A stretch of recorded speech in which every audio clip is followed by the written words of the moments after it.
Right now at Lowe's, buy one, get one 50% off on select interior and exterior paints and exterior stains via Lowe's gift card rebate. Lowe's knows home improvement. Valid through 9/6. More terms and restrictions apply. See Lowe's.com/rebates for details. While supplies last. This is the KBLA Sports Minute with Ray Richardson. A major upset in the U.S. Open tennis tournament. Unseeded Ben Shelton, a 20-year-old brother from Atlanta, took out Francis Tiafoe in straight sets in the quarterfinals. Tiafoe is ranked 10th in the world and was the number 6 seed. Tuesday's match was the first time two African Americans met in the U.S. Open quarterfinals. Shelton moves on to Friday's semifinals. He'll face Novak Djokovic of Serbia. The first AP Top 25 college football rankings are out. 2-0 USC is number 6. Colorado checks in at number 22. First time for Colorado in the top 25 since 2020. The Lakers added some size to their bench. They signed 6'10 veteran Christian Wood to a 2-year deal. Wood averaged 16 points last season with Dallas. No debates, no speculation, just the info you need. That's your KBLA Sports Minute. I'm Ray Richardson. More news, opinions, and conversation when we come forward on KBLA Talk 1580. KBLA Talk 1580 is dedicated to empowering our communities by providing progressive talk radio for our audience. We strive to be an intersectional voice for the voiceless. As a Black-owned and operated station, we are committed to highlighting diverse perspectives and creating safe spaces for meaningful dialogue. We believe that everyone has something unique to bring to these political, economic, social, and cultural conversations, and we don't shy away from the hard conversations about current events. We endeavor to be a beacon of hope and understanding, while boldly challenging listeners to think more deeply about difficult topics that impact us all. With this in mind, our mission statement at KBLA Talk 1580 is simple: to create an inclusive platform that promotes civil discourse through honest dialogue and encourages personal growth among our listeners, so they can become the active agents of change. Our vision is to establish ourselves as the premier radio network with relevant programming across the beloved community, connecting people through shared experiences and collective power for lasting impact beyond these challenging times.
Live from historic Leimert Park in Los Angeles, California, I'm Tavis Smiley, and I'm so glad to see you and me back in stride again. Before we get started with today's show, let me invite you to follow me on Facebook and Instagram at The Real Tavis Smiley, and get updates on X, that's formerly Twitter, at Tavis Smiley. By the way, should you miss any part of today's program or want to catch up on previous shows, you can also visit thetavisSmileyShow.com, or wherever you get your podcast, and listen to the Tavis Smiley podcast at your leisure. Miss us in real time? No problem. Check out the podcast at thetavisSmileyShow.com. A great show on tap for you today. In our second hour, one of the nation's most distinguished journalists, Samuel G. Friedman, joins us for a historical reexamination of Hubert Humphrey and one of the most overlooked landmarks of civil rights history. You don't want to miss hour two. I think you'll learn something, as I did when I got into the text. In our third hour, two conversations. Up first, our resident physician, Dr. Robert Drummond, on the reemergence of COVID-19. Say it ain't so, and what you need to know. On the B side of hour three, award-winning children's book author Ty Allen Jackson joins us for a conversation about the importance of literacy for Black children in particular, now that school is back in session. Ring the bell. That said, we commence today's show talking politics, specifically dirty money in our politics, with esteemed law professor and author Jennifer Taub. ordinary Americans, or everyday people, as Sly Stone might say, suffer greatly when the rich and powerful use tax dodges or break the law to get richer and more powerful. But can their exploits be stopped, particularly in an election season? Pleased to be welcomed by Jennifer Taub in this hour. Jennifer, good to have you on this program. How are you today? I am good, Tavis. Thanks for having me. It's a delight to have you. Thank you for coming on. Let me start with this. The minute I started prepping for this conversation, my mind went to one Donald J. Trump. And that, yeah, no, don't laugh. But my mind went there to him, specifically the moment you may recall, I'm sure you will, the country recalls, I'm sure, when he was in that debate with Hillary Clinton, and he was bragging about tax dodging. Bragging about the ways in which he had avoided and averted paying taxes. We've learned a great deal more about his financial situation since that time. But you recall that moment, that night? Oh, boy, I for sure do. I remember it like it was yesterday. Yeah. How did you read that? Here you have a president, or a guy running for president at the time, who was bragging about tax dodging, bragging about the ways he had averted paying the government their fair share, did so boldly, did so brazenly, and it didn't stop him from getting elected. And for that matter, as you recall, refused to share his taxes. As I said, we've learned a great deal more about his financial matters since then. But he sort of taunted all the rest of us with his ability to do this in ways that the rest of us know not how. Yeah, I mean, he is the poster child for a kind of elite immunity that has been reserved to the white, wealthy, and well-connected.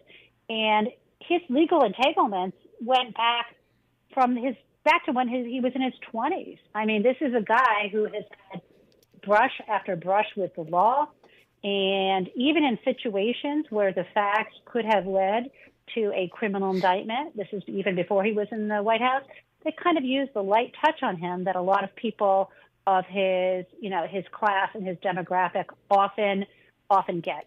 And I firmly believe that if he had been held accountable prior to running for office, he would have spent time in a federal prison and not in the Oval Office. And I think that has been borne out by what we're seeing now when finally at age 77, he is finally having the walls close in on him, maybe.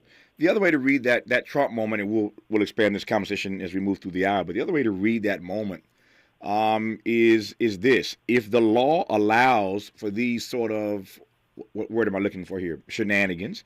If the law allows for these sort of legal shenanigans, then why should we be mad at Donald Trump or anybody else? Well, it depends. I mean, this is what he said, right? Because he said, I don't pay my taxes. That makes me smart, or something to that effect. Exactly. And there is that attitude that some people have, which is, if I can get away with it, then why shouldn't I? And the problem is that, we definitely have two systems, criminal justice systems in America. And people like him can go on national television and boast about this. He's even been indicted. His corporation was indicted and convicted in connection with tax evasion. And now he has been himself indicted 4 different times related to different types of fraud and so on. And, you look at how he gets the full measure of due process. He gets much more than anyone else. And let's compare it to 2 men who met their deaths in the street, who were both accused of financially related crimes. For example, you look at Eric Garner, who was just selling loose cigarettes in the streets. And by the way, the allegation there was a kind of tax evasion because he was bringing in those cigarettes from a different state that didn't have as high as a tax.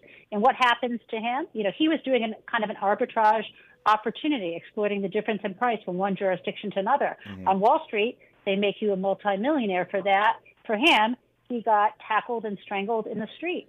You look at the same situation with George Floyd, where he was accused of passing off, what was it, just $20 bill, and ends up getting strangled. And I mentioned this, I don't think I'm being overly dramatic when I say that if you participate in a system where you are a scofflaw, where you just don't believe in following the laws, and then the system lets you get away with it, it's on us too. Yeah. Yeah. Sorry, go ahead. No. I bet you didn't see, you being the audience and myself for that matter. I bet you didn't see Eric Garner sliding into that conversation. I bet you didn't see George Floyd easing into that dialogue. I love smart people. I love the fact that she invoked those names, and it gives you a sort of flip side of the coin, if you will, of how some folk get away with this nonsense, others get literally strangled and choked for the same thing. I digress. Just getting started with Jennifer Taub. Her book is called Big Dirty Money, The Shocking Injustice and Unseen Cost of White-Collar Crime. You're listening to Tavis Smiley. Seeking the truth, speaking the truth. This is the Tavis Smiley Show.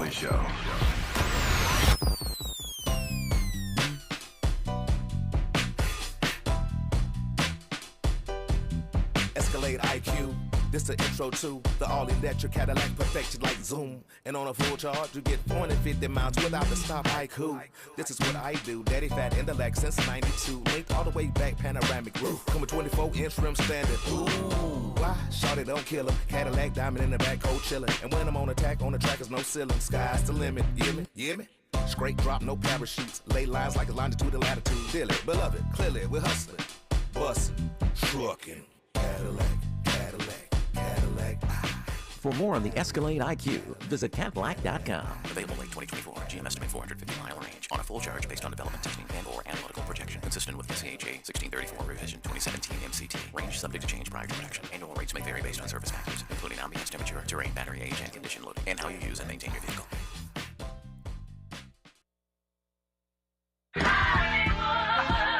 The Black Hollywood Education and Resource Center proudly presents its 25th annual Real Black Men Short Film Showcase, September 22nd through September 24th. Join us for the opening night celebration on Friday, September 22nd, and enjoy the short film showcase featuring 47 films by emerging black male directors from across the country. Continuing on Saturday, September 23rd and Sunday, September 24th. All events will be held at the Regal LA Live Cinemas, 1000 West Olympic Boulevard in downtown Los Angeles. For more information and tickets, visit bherc.org. That's bherc.org or call 323-957-4656. That's 323-957-4656. Don't miss your chance to celebrate excellence in black cinema all weekend long at the Real Black Men Short Film Showcase. See you there.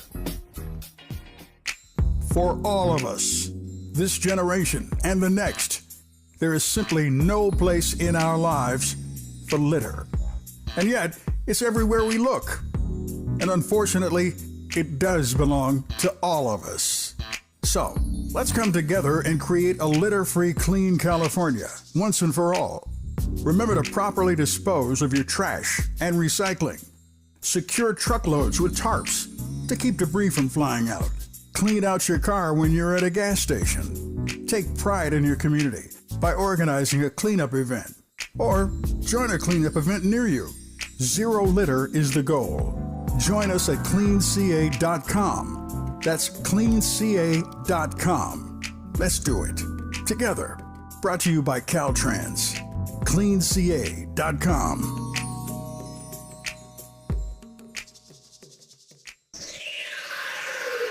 Sounds different, huh? This is Tavis Smiley. This is Tavis Smiley in dialogue with Jennifer Taub, esteemed professor of law and author and expert on dirty money in our politics. Jennifer, let me go back to what I presented to you moments ago, and that is this notion, this frame that if the law allows for said behavior, for people to sort of work around, for lack of a better phrase here, being held accountable for their responsibility when it comes to taxes and beyond. If the law allows for that, then why should we be mad at those like Donald Trump who sort of brag about that and rub our faces in it if they're doing it legally? That's the question I asked earlier. It occurred to me during that break when I said that if the law allows, that somebody wrote that law. You probably see where I'm going here. Somebody wrote that law, and it seems to me that therein lies a part of the problem. That these laws are written by both Republicans and Democrats, if we're going to be honest about it. And as such, there are folk, Republicans and Democrats, who take advantage of that. And I'm not sure I hear an indictment of that reality often enough, if that makes sense. Sure. I mean, there's there's the writing of the law and signing it into law by the president, and then there's the people who get hired to enforce the law. And so we have a problem with, all along the chain, the types of laws that ordinary people can get apprehended for in public places versus the sort of private law shenanigans that can harm people as well. So, if you rob someone, if you go into a store and you don't pay for the things that you buy and you walk out and commit shoplifting, that's going to be apprehended probably much more quickly than if you engage in unlawful insider trading or if you hide some money offshore unlawfully and not pay taxes on it. And so part of it is, the nature that when you set up a law and it's a law that you're not going to put the dollars behind to enforce, or you don't start to recognize the complexity and you put your enforcement dollars behind the low-hanging fruit. And I can give you an example since you talk about the tax issues. Mm-hmm. I mean, the evidence is that the IRS historically has been putting, so much more energy going after people, it's like Leanna Helmsley said, little people, mm-hmm. and not the big people who are engaging in tax evasion. And, even when the Democrats wanted to provide more funding for the IRS so they could actually start engaging in going after the people with the more complicated evasion schemes, that was really fought. And there tends to be this, on the one hand, this kind of propaganda saying, we don't want to give the IRS more money because they're just going to come down against ordinary people. Versus what they want to do. But the reality is somewhere in between, because right now, the reality is that the IRS is really going after people who earn less than $20,000 a year. They're just as likely to be audited as a top 1%. And yet, in terms of uncollectability, really, most of it, only about 3% of what is owed that doesn't get collected comes from low earners. Mm-hmm. And yet, there's a 50-50 chance, I shouldn't say 50-50 chance, but you're just as likely if you earn $20,000, to be audited. The place that they should be auditing are the top earners who bring in more than $5 million a year, but mm-hmm. that's not what they go after. And, Senator Ron Wyden, who I love from Oregon, recognizes, there's two tax systems in this country. And, we ignore the wealthy cheats, but we penalize low-income workers even if they make small mistakes. Yep. Why? Again, as I often say, not naive in asking this, but why do you think that frame exists? Why does the IRS spend all of its time going after ordinary people, everyday people, the little people, particularly given your point that that's where they have the least likelihood of collectability anyway? Why harass everyday people? Because they're easy marks, or let me say it differently. If you have a job mm-hmm. and your job is in collections at the IRS, and sending a letter to somebody or making a phone call puts the fear of God in them, and then suddenly you can get that money and that settlement, you have opened and closed a case more mm-hmm. quickly mm-hmm. than some of the more complicated stuff that's going to be hard to track down, and they're going to put, if you owe the government tens of millions of dollars, it's worth hiring a lawyer to fight them. Sure. And so I think it just takes longer, and I think there's a pressure to open and close cases and churn out these exams. And I think that's part of it. I mean, part of it's on the audit side and part of it's on the collection side. The other part is the reason why they go after so many low-income people is because the law is way too confusing. Mm. The place that they tend to audit is this thing called the Earned Income Tax Credit. Sure. Because sometimes people, it's really hard to understand. Even experts can't fully understand how much a person's supposed to get. And so it gets especially confusing if a child is living in different homes and maybe both parents might claim the child. And what I have to say about that is, God forbid, both households have enough money to feed their kid. But that's not how the government looks at it. And so also what happens is, because the law is so complicated, people have to hire a tax preparer. And some of these tax preparers are unscrupulous, and they make promises like, I'm going to get you all this money, and they take a chunk of it, and they just mix stuff up on the forms. And then, it's basically that's one of the reasons. And there's a way to fix it. I know some really good people who have been working, who are real taxpayer advocates for ordinary people, and they have some ideas about how to fix it. And I'm so glad we're talking about this. I'm writing a book that I'm almost done with that will come out next fall on tax and trying to deal with the unfairness for ordinary people as compared to the looking the other way for the rich. I'm glad you're raising that issue too, because there are a couple things I want to interrogate you on in that regard, given what you just said. Number one, and you may be fully aware of this, and I recall this like it was yesterday, and Ronald Reagan said a number of things that went in one ear and out the other ear. But frankly, there are 2 or 3 things he said that have always stuck with me, and I was no fan of Ronald Reagan. But other 3 things that I recall vividly, like he said them yesterday, Ronald Reagan once said publicly that the Earned Income Tax Credit is the greatest anti-poverty program in history. That's Ronald Reagan saying that. That the Earned Income Tax Credit is the greatest anti-poverty program in history, and yet it's been bastardized, it's been demeaned, it's been treated like a political football.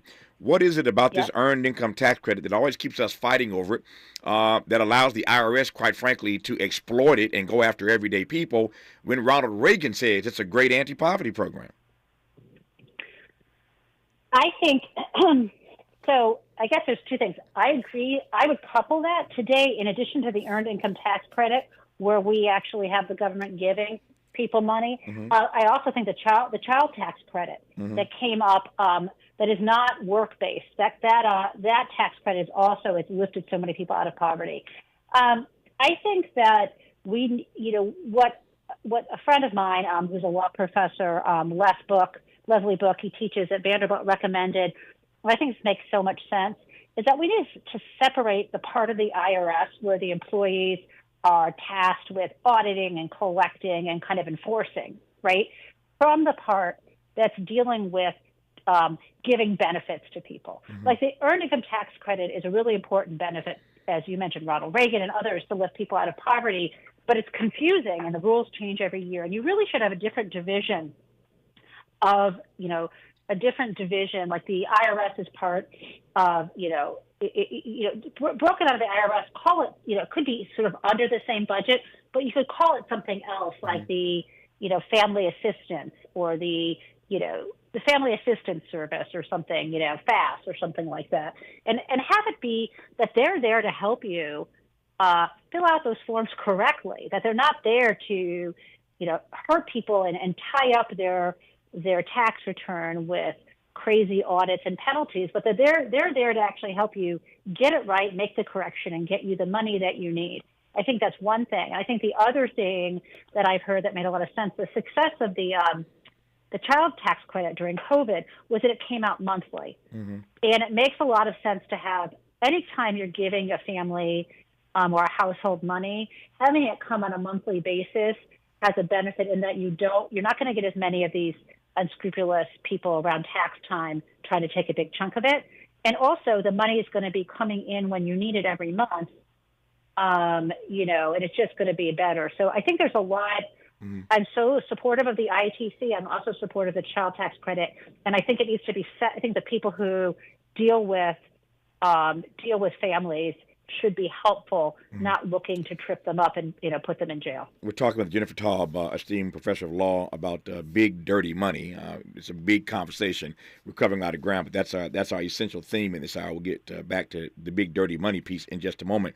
I'm just trying to interrogate a few things she said here just the last couple of minutes that I want to address before we move forward. The other thing that comes to mind when you said moments ago that this tax law is complicated, there are 2 ways to read that. That's precisely what Republicans and other conservatives have been saying for years, that our tax laws are complicated and they ought to be simplified if not done away with. They certainly ought to be simplified if not done away with. And you hear a different sort of refrain from Democrats about the complicated tax laws that we live under. So help me unpack that debate in real time. This notion that our tax laws are just too complicated, because again, we're in political season. We're going to hear something about this as we move through this election cycle. But just kind of frame for me that debate right now about the complicated nature of our tax laws, whether you're rich or poor. Oh boy. So let me pick a few things to keep our eye on, because talk about real time. There is a really important case that the U.S. Supreme Court has decided to hear. It's called Moore versus United States, involving a guy named Charles Moore and his wife Kathleen. And it's a case that's going to be heard this year. And before we even talk about the facts of it, it's basically not just these individual people. It's being supported by a lot of libertarian and highly very conservative think tanks and so on. And the outcome of that case could either open the door to a wealth tax, or it could not only shut out that possibility unless we get a constitutional amendment, but it could also shut down other ways in which we tax people. So I want to put that on your radar. It's really important. As for the complexity, the complexity in the tax code is there because for two reasons. One, life is complex, but the real reason is everybody who has a lot of money and power wants to get their particular exception for what they're doing. And so, money in politics, this is part of big dirty money, influences the way the tax code is written, and not just who gets put in power to enforce it. And there was a time, speaking of Ronald Reagan, he had a tax reform statute in 1986, which was designed to try to have a broad tax base and low rates across the board, with cutting back on a lot of the exemptions and cutting back on a lot of the loopholes. And in time, no one who had a lot of power wanted that, and they kept getting more and more and more changes to the code. So there's that. And then I guess the final thing is, I'd say I don't know if you know, law professor Dorothy Brown wrote a really good book called The Whiteness of Wealth. Yep. And I teach that in one of my classes, and it kind of talks about how if you have, the tax code over the years gets to have in mind or tries to support, based on the values of the people in power, a particular idea of traditional white family unit, even if that is neither an ideal nor a reality for most of the people in the country. And so you see that the laws kind of reflect that. So, I would say that it is complex. I have some ideas that I'm going to spell out in the book that I think would make things less complex, but keep in mind that you and I don't have all the power. The people who don't want to pay the taxes, the multi-billionaires themselves, have so much money and power that they can make, they can decide what they're going to pay. Yeah. When we come forward, I'm going to pivot back to the broad conversation we're having about big dirty money. There's some new data out, some new details, I should say, about Donald Trump, and that his election money may be seized. So you got all these indictments he's facing, but now there's a major story out today that Donald Trump's election money may be subject to seizure. If they actually seize his money, then that deals a major blow to his presidential run, say nothing of his legal defense against these federal indictments. I'll tell you about that news when we come forward with Jennifer Taub on Tavis Smiley. Hope, agency, dignity. This is Tavis Smiley. Can you dig it? Come on! If you're like me, 60 and retired, making ends meet, especially here at the supermarket and drugstore, is tough. I'm so blessed to have found benefitscheckup.org. It's a free and confidential website from the National Council on Aging that connected me to $1,200 a year in programs that help pay for food, medicine, utilities, and more. Maybe it can help you. BenefitsCheckup.org. My daughter was diagnosed with a rare malignant rhabdoid tumor on the spine. They sent her straight to St. Jude. My hope was gone. But when you get there, everyone's like, hey, we're not going to give up. And when you see other people not giving up on your child, that makes all the difference in the world. When I found out I didn't have to pay, I was just grateful. They saved my baby's life.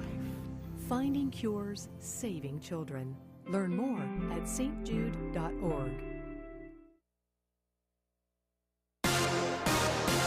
I'm Mike Moore. Here's the latest from the Black Information Network. COVID-19 infections are on the rise as the country heads into fall. Hospitalizations and deaths have been increasing, and the virus is being detected more frequently in wastewater samples. It's hard to track exact numbers, as states are no longer required to report numbers to the Centers for Disease Control and Prevention. In Missouri, St. Louis African-American Mayor Tashara Jones is welcoming the U.S. Secretary of Education today for a discussion on getting students back to school after the COVID epidemic. Miguel Cardona will join the mayor and students at Harris-Stowe State University, an historically black college. The Education Department's Back to School Bus Tour 2023 focuses on academic and mental health programs, as well as efforts to recruit new teachers. And that's the latest. I'm Mike Moore from your 24/7 news source, the Black Information Network, and BINnews.com. Have a crash in Industry on the 605 freeway northbound before Peck Road. Carpool and two left lanes are blocked with this overturned car crash. It's got things stopped from the 105. Long Beach, trouble on the 91 freeway westbound before Paramount Boulevard. That's a crash in the carpool lanes. Got you stopped from Artesia Boulevard and in Paramount. On the 105 westbound at Paramount Boulevard, there's a right shoulder crash slowing you from the 605. Right now at Lowe's, buy one, get one 50% off on select interior and exterior paints and exterior stains via Lowe's gift card rebate. Lowe's knows home improvement. Valid through 9/6. More terms and restrictions apply. See Lowe's.com/rebates for details while supplies last. At Staples, you can count on every project being print perfect, guaranteed. Now save even more with $10 off document printing when you spend $40 or more. Offer ends 9/30. Exclusions and restrictions apply. See associate or visit staples.com/print for details. This is the KBLA Sports Minute with Ray Richardson. A major upset in the U.S. Open tennis tournament. Unseeded Ben Shelton, a 20-year-old brother from Atlanta, took out Francis Tiafoe in straight sets in the quarterfinals. Tiafoe is ranked 10th in the world and was the number 6 seed. Tuesday's match was the first time two African Americans met in the U.S. Open quarterfinals. Shelton moves on to Friday's semifinals. He'll face Novak Djokovic of Serbia. The first AP Top 25 college football rankings are out. 2-0 USC is number 6. Colorado checks in at number 22. First time for Colorado in the top 25 since 2020. The Lakers added some size to their bench. They signed 6'10 veteran Christian Wood to a 2-year deal. Wood averaged 16 points last season with Dallas. No debates, no speculation, just the info you need. That's your KBLA Sports Minute. I'm Ray Richardson. More news, opinions, and conversation when we come forward on KBLA Talk 1580.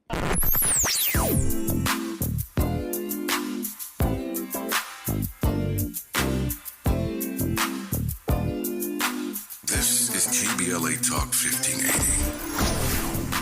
Talk radio. That's music to your ears. We're unapologetically progressive. KBLA Talk 1580. We've got a lot to talk about.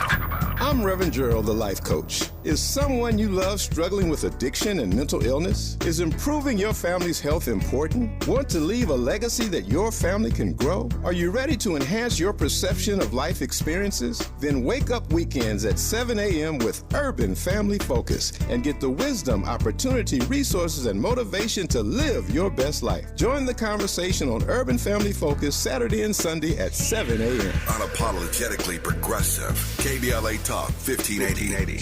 We've got your black. If you're a veteran with a service-connected disability that is directly impacting your ability to work, resources are available to help you find employment. VA's Veteran Readiness and Employment, or VR&E, can assist you with finding a job that uses your existing skills. Or, if you're interested in exploring a new field, a VR&E counselor can help you determine the right education or training options for a new career. Find out if VR&E is right for you by visiting va.gov/VRE today. Extreme heat can make you very sick and can be deadly. For Californians 65 and over, it's important to have a plan. Ask your healthcare provider if your medications affect your ability to cool down. Know the signs of heat illness and stroke, as well as the location of your nearest cooling center or air-conditioned space. And if you have loved ones over 65, be sure to check in on them on hot days. Learn how to stay safer from extreme heat at heatreadyca.com. Brought to you by the state of California. Turning my pain into purpose is pretty much what I have done to start this foundation. In August 2020, after the death of George Floyd, Bridget Floyd and other family members established the George Floyd Memorial Foundation in support of the Black community.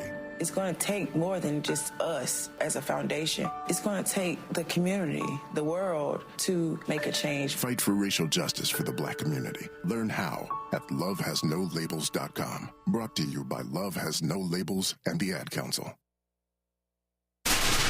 Ready to re-examine your assumptions and expand your inventory of ideas? More of Tavis Smiley coming your way right now. Continuing our conversation now about big, dirty money, particularly in this political season that we find ourselves for the next 12 months or so. Our guest is Jennifer Taub, esteemed professor of law and author. I said moments ago that there's some interesting news about Donald Trump.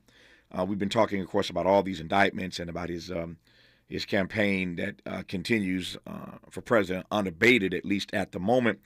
But consider that Trump's election money may be seized. It may be seized if it is determined that it was obtained by fraud. And then it raises significant questions about where his campaign funds actually go. Could be both a blow to his presidential run and, of course, his legal defense against federal indictments. Here's the backstory. This issue surfaced some days ago during investigations of Trump by special counsel Jack Smith, of course.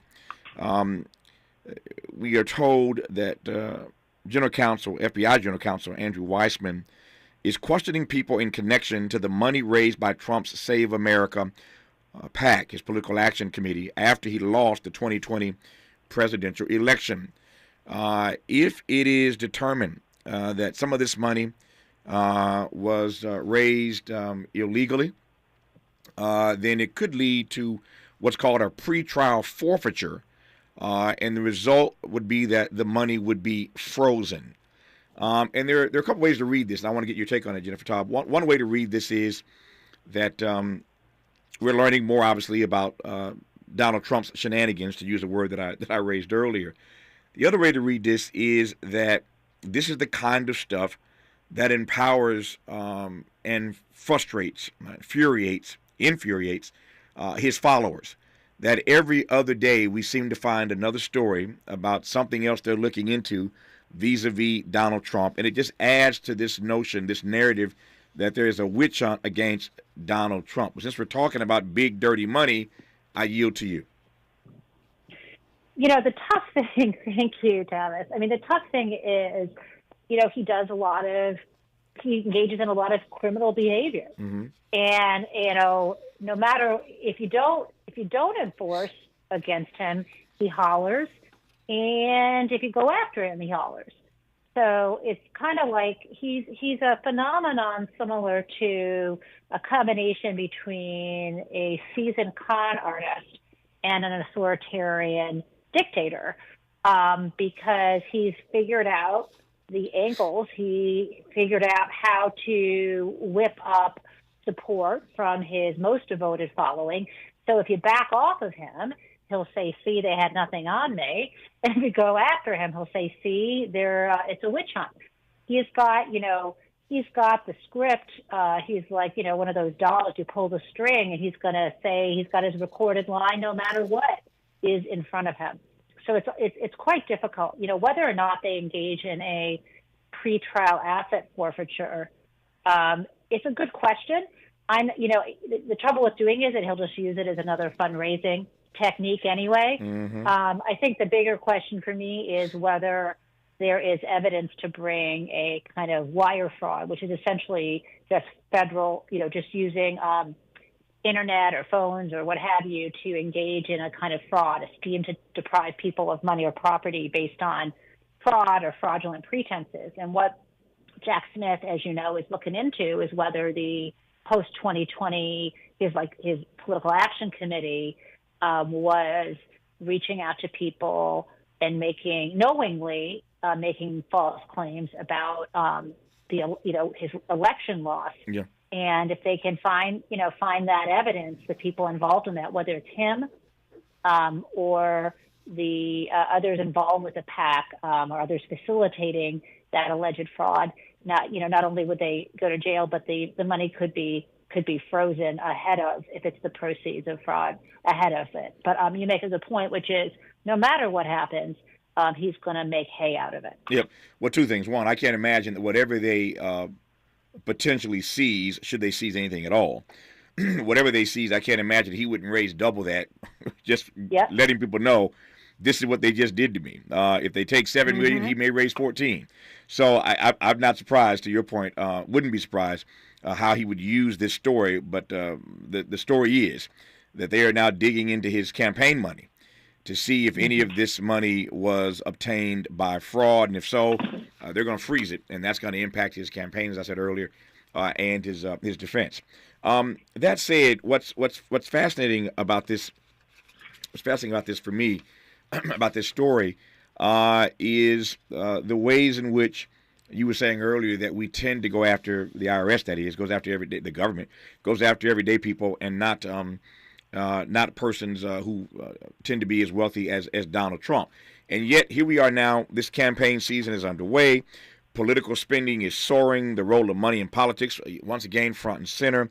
And it raises questions in this campaign season about corporate donations, dark money, the influence, of course, of special interest groups. And I can't imagine that is not going to be on steroids as we move through this season of campaigning, particularly if we see a rematch of Biden and Trump. But what say you? I see no lies detected, is what they say. It's hard. This, and it wasn't just Citizens United in 2010 that caused a lot of money, although it certainly added to it. I think it really goes back to 1976 with this case called Buckley versus Vallejo. That's the case where the Supreme Court first equated money with political speech. And it's a shame, but that started the ball rolling. And right now there's so much money, and you mentioned dark money because the light does not shine on some of it. Even though 8 out of 9 of the Supreme Court justices in Citizens United, all but Justice Thomas, agreed in one part of the decision on something, which was Congress could require transparency over political contributions. They just get hidden behind layer after layer of shell organization. And you really, I remember Stephen Colbert said this thing about how Citizens United lets you shout through a megaphone of cash. Remember when he set up that PAC? And the trouble is you can see the person holding the megaphone, and there's cash that's backing someone with their speech, but we don't know where it comes from. And I just feel like it hurts our democracy, because one of the arguments around the marketplace of ideas and let people speak is the listener has rights too, and listeners need to know if you see 1,000 people saying something, if they're all being paid by the same place, that's going to affect our judgment, and so on. And we don't get that transparency. Jane Mayer wrote a great book called Dark Money about this, and it's only gotten worse over time. Speaking of the people, when we come forward, I want to completely flip the script. We have spent about 45 minutes now talking about something. Hold your breath, or clutch your pearls, Jennifer. We spent 45 minutes talking about something that apparently the American people don't care about. This conversation about big, dirty money in our politics is not new.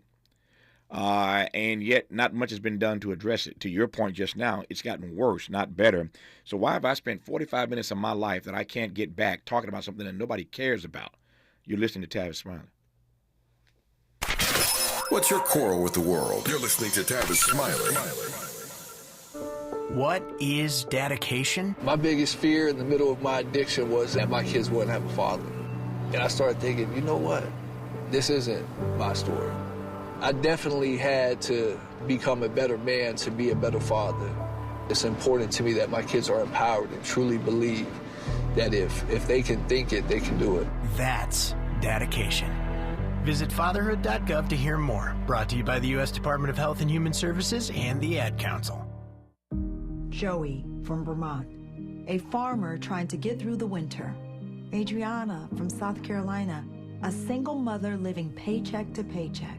Liam from Ohio, an injured father struggling to provide for his family. Hi, I'm Shanola Hampton, and I support the Feeding America network of food banks because they help provide over 6 billion meals to people in need each year. Learn more at feedingamerica.org.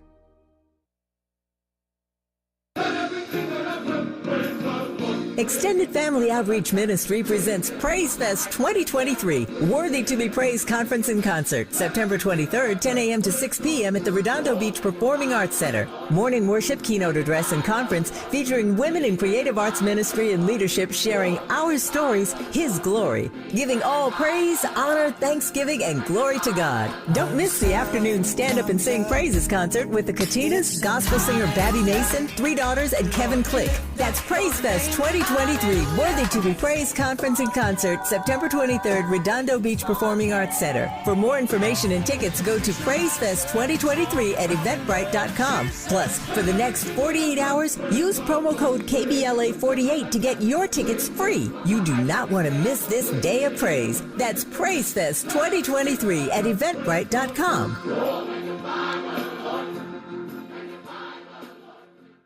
Dominique DePrima for KBLA Talk 1580. Are you worried about your credit score? Well, look, you can rebuild it. There are lots of factors that go into determining your credit score, but one of the most effective ways to improve your score is to consistently pay your bills on time, over time. If you're forgetful about payments like me, try automating your bill payments. That way all your creditors get paid on time and you'll have freed yourself of trying to remember. Whatever your financial goals, U.S. Bank Access Commitment Initiatives can help support you in reaching them. Access your financial goals at usbank.com/access. Member FDIC, Equal Housing Lender.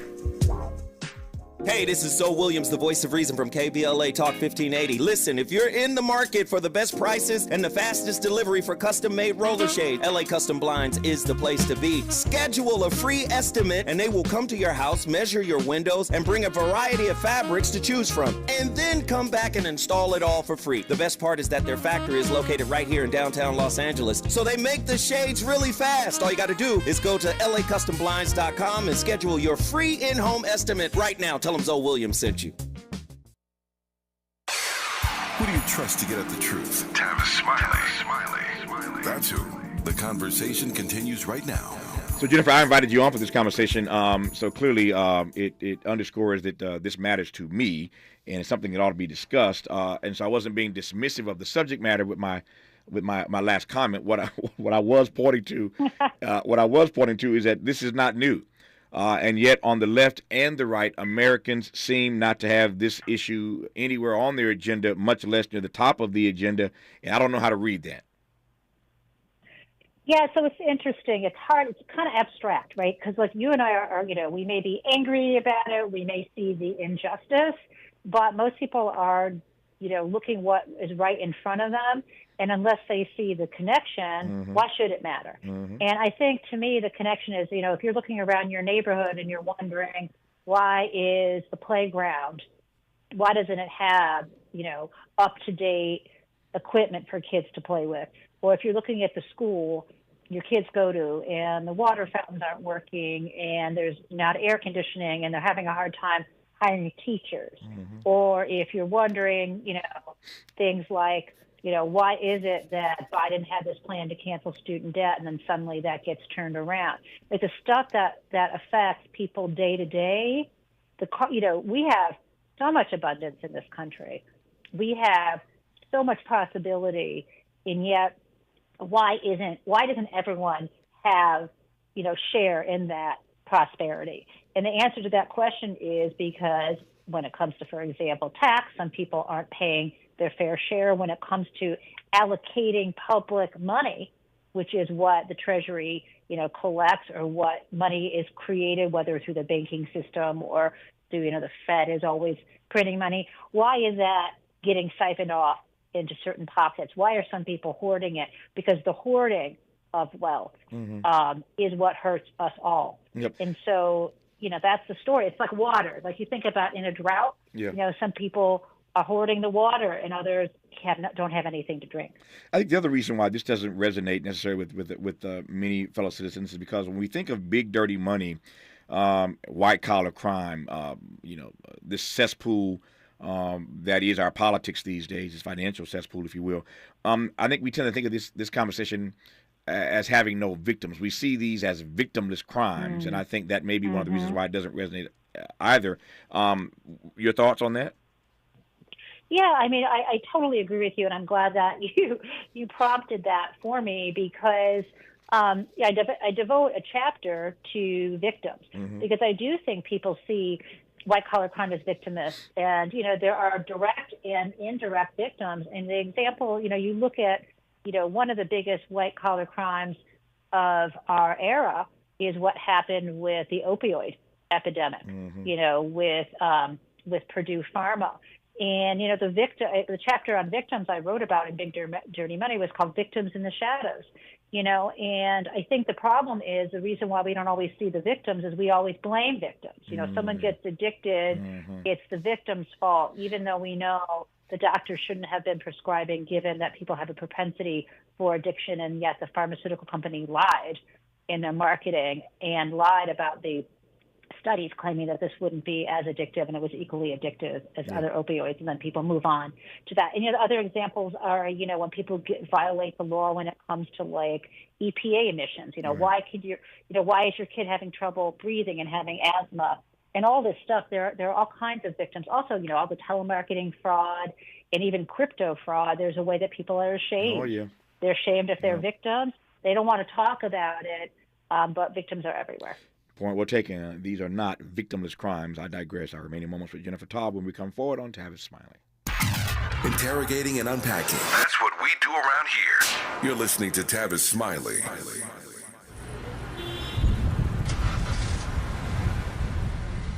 What's up, party people? It's your favorite MC's favorite rapper, MC Light here. And we're celebrating 50 years of hip-hop, authentically powered by Cadillac. And we're going to take it way back to where it started. It was only fitting that hip-hop began with teenagers at a back-to-school jam in the rec room of a South Bronx apartment complex by an 18-year-old brother.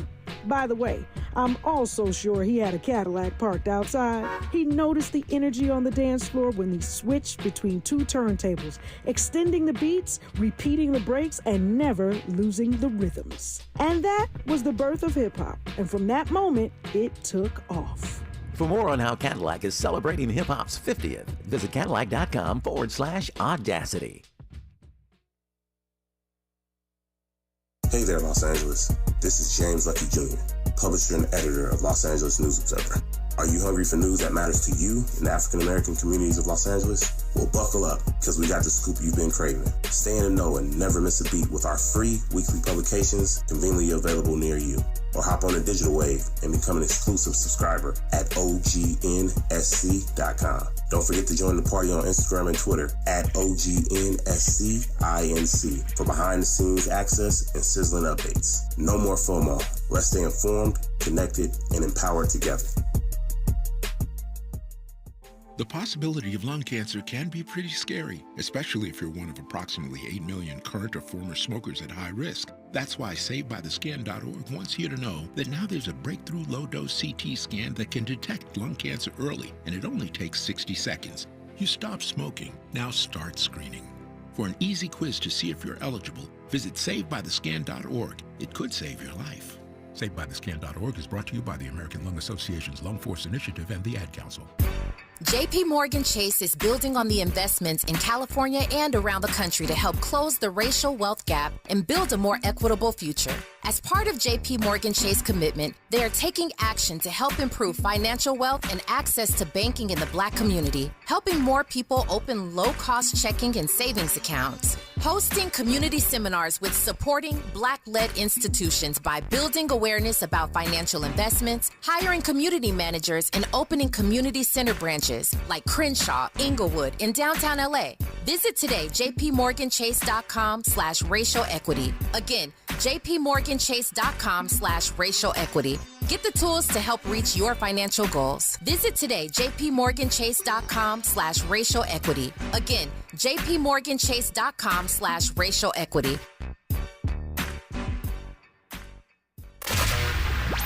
Smart talk for curious people just like you. You're listening to Tavis Smiley.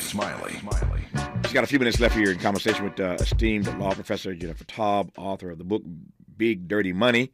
I'm wondering whether or not there is anything to be done ultimately about this breakdown of enforcement and accountability in the context of money and class. Professor Taub? I do. I mean, I did make some suggestions in the book, and not all of them have been taken up. But what I have noticed is the more attention that we pay to it, the more pressure gets put on the Department of Justice. The number two in charge there under Merrick Garland, Lisa Monaco, has a background in prosecuting white-collar crime, and she gave a bunch of speeches and then warned corporate lawyers that she was coming after some of their clients, if they were repeat offenders especially, and everyone was up in arms about that, but they are starting to crack down more. But the reality is, it's something Elizabeth Warren said, personnel is policy, and, you got to put in some tough people into these roles who aren't afraid of the pushback. I mean, and that's all I'll say about that. You got to put someone with the temperament of law enforcement in charge, not the temperament of a judge, if you want accountability. How much worse does big dirty money, certainly in our politics, get? How much worse does it get before it gets better, if it ever does? Well, I think, I think it stays the same or it gets worse. I do think we need a constitutional amendment, and I think there are people working on that. And I guess the question is, what will be that breaking point? An amendment that does or says what exactly? There are different organizations looking for an amendment that would limit the amount of money that could be spent by business organizations in the political process. The problem is you can, if it's not drafted correctly, run up against our concerns that we want, about speech, right? You would have to have careful protection for the press and so on, but there are organizations that are working on these state by state by state. We shall see what this next election cycle brings us. I can guarantee you that money is going to be at the epicenter of anything and everything that happens over the next 12 months or so. And again, in case you've just tuned in, there is some new news that the Feds, Justice Department, looking into whether or not any of Donald Trump's money, specifically campaign monies, through his Save America PAC, his Political Action Committee, whether those monies were raised fraudulently. To the extent they were, they're going to go after that money and they're going to freeze it. And then there are questions about what happens to it. But it may lead to a pretrial forfeiture of funds, which would dramatically impact his campaign spending and certainly his spending on his legal defense against these federal indictments. So that's the news of the hour. Our guest has been Jennifer Taub, professor of law and author. Her book that we referenced in this dialogue is called Big Dirty Money, The Shocking Injustice and Unseen Cost of White-Collar Crime. Professor Taub, good to have you on the program. Thanks for your time. All the best to you. Thank you so much, Tavis. 2 more great hours in front of us when we come forward on Tavis Smiley. KBLA 1580 Santa Monica. I'm Mike Moore. Here's the latest from the Black Information Network. COVID-19 infections are on the rise as the country heads into fall. Hospitalizations and deaths have been increasing, and the virus is being detected more frequently in wastewater samples. It's hard to track exact numbers, as states are no longer required to report numbers to the Center